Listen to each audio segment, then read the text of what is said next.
My name's Sam Passmore. I'm the Head of Creative at the Infinite Creative Centre. I'm here to show you behind the scenes of our virtual production shoot for the Into the Infinite Showcase. The Into the Infinite Showcase is our chance to show off our games in a really immersive way. Virtual production allows us to use an absolutely ginormous screen to really immerse and envelop the actors and the viewers at home into the games that we're showing off. This one's over 30 metres wide and has over 800 different panels to make up this massive screen. The focus this year is all about immersion. So video games do immersion really well, and we want to bring that into real life, having the real sets, real practical props and sets, then merge them together is what it's all about. The size of this space really allows our hosts and the devs to walk through the space as if they're really there, and it makes it immersive for the viewers watching it. Pre-production for this is really important, and it takes dozens and dozens of people building the Unreal scenes, people building the actual physical sets and props. Unreal Engine is used in virtual production because it's a super flexible tool, and it also offers a great amount of fidelity. Using virtual production and Unreal Engine make changes on the fly.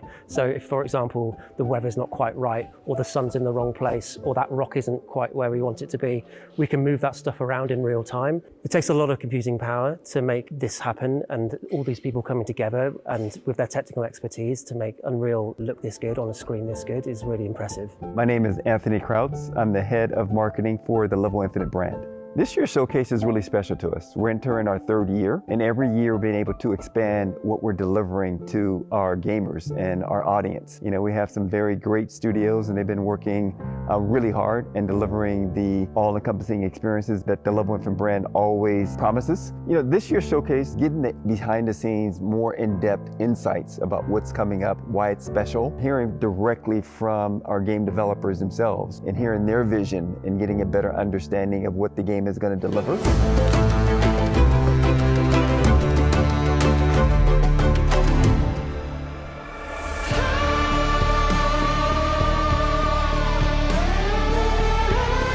we're going to go for one. 3, 2, 1, and action. We've been busy updating the game weekly, sometimes daily, since launch. Hi, my name is Joel Bylos, and I'm the Chief Creative Officer at Funcom and the Creative Director of Dune Awakening. The Level Infinite showcase from last year for Dune Awakening was brilliant. We really enjoyed it. We enjoyed being a part of it. I think visually the set captures almost everything that should be there for an Arrakis set. Of course, it's probably not quite as hot, and certainly I won't get eaten by a sandworm while on set. We knew that it needed to feel oppressive to players through the systems design. The way that you have to stick to the shadows and avoid the heat of the sun. The way that you hear the sandworm rumbling through the sand in the distance, the way that you feel this tension as you play. And I think that that tension actually allows people to feel immersed in the world, that they are a part of the world, and that the world feels like it lives even when they're not around. For a game like Dune Awakening, immersion is very important. I think that the showcase, with its dramatic, dynamic sets, is a really good way to give players a taste of how they're going to feel when they play the game. I think people who are playing the game now and then seeing the sets will begin to understand just how true to the game they are and how much it feels like the Arrakis that they're experiencing in the game. Yeah, it felt like I was sort of walking around on Arrakis. We can't wait to show all the plans we've got in store. Generally, our design rule at Funcom for the game is make your designs fit Dune, do not make Dune fit your designs. So generally, we start from finding the phrases in the book about the system or feature that we're going to work on, and then we try to find a way to be as true to that as possible while maintaining fun, which tends to be quite a difficult challenge, so we have to iterate on the features until we get them right. Building the world of Arrakis is also about appealing to people on an emotional level. So not everybody has spent time in the desert, but people have been hot, and they understand how it feels to be in a bright sun. So a lot of our translation of immersion and features into the world is about making people feel things that they can feel in the real world in the game. And you can get that from the visuals and the way that the sky is lit. You can also get it from the way things sound in the game. You really get this sort of very visceral reaction to the visuals and sounds in the game. We invited you to Arrakis with the release of Dune Awakening. So during the next year, we're going to be releasing a lot of updates for Dune Awakening. And we've put out a schedule of DLC that you can see on our Season Pass page. The first one coming up is Chapter 2, and that contains both free and paid content for the game. And we're going to talk a lot about that in the coming weeks. If you're looking for a world that can immerse you, if you're looking for a story to experience, if you're looking for a challenge, if you're just looking to be a creative person who builds cool buildings, cool vehicles, or just goes out and explores the world, I think Dune Awakening has something for you. So if you're on the fence, thinking about buying, now's the time. Jump in. There's a world to explore.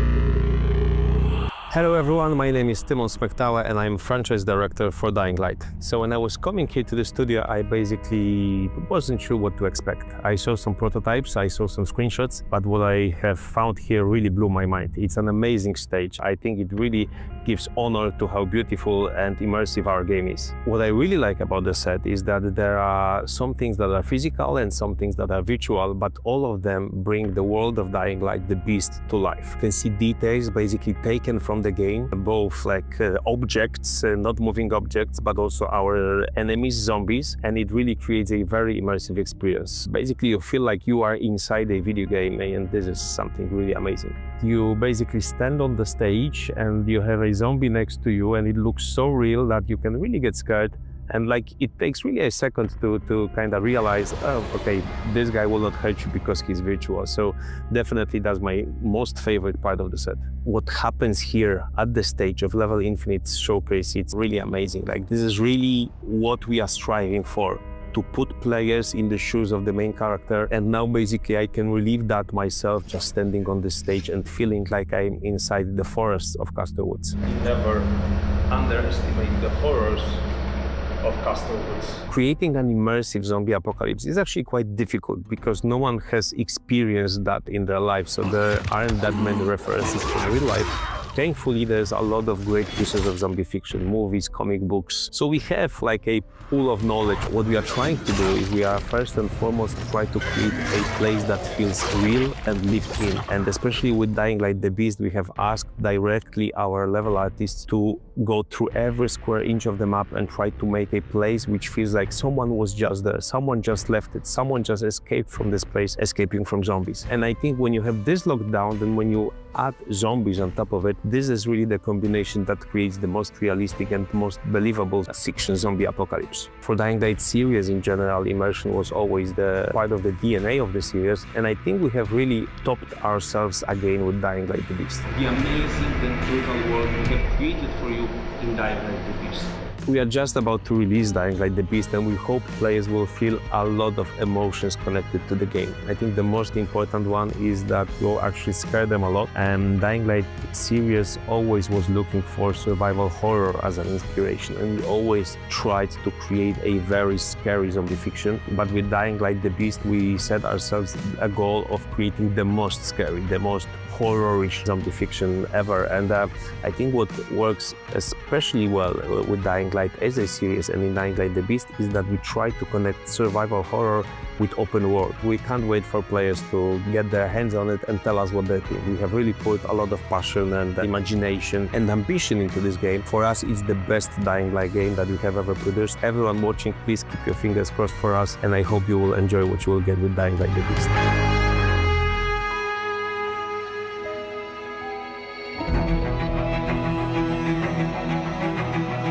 Our games cover all the spectrums of gaming, all the different genres, all the different platforms. And just being immersed in that, we think the showcase delivers that to gamers everywhere. The message we're trying to send to the audience and our gaming communities everywhere is our commitment to delivering on a promise of bringing unique experiences and making sure that our developers have that opportunity to share their vision. You know, Gamescom is a special event. You know, it's the largest consumer gaming show in the world. But it also kind of reinforces why we're in this industry, to give those fans, those gamers, great experiences. It reinforces kind of what we're doing as a brand. The next year of Level Infinite is really about growth and expansion. You know, we've already been able to establish a front line of consistent good content. Now we're looking to expand upon that.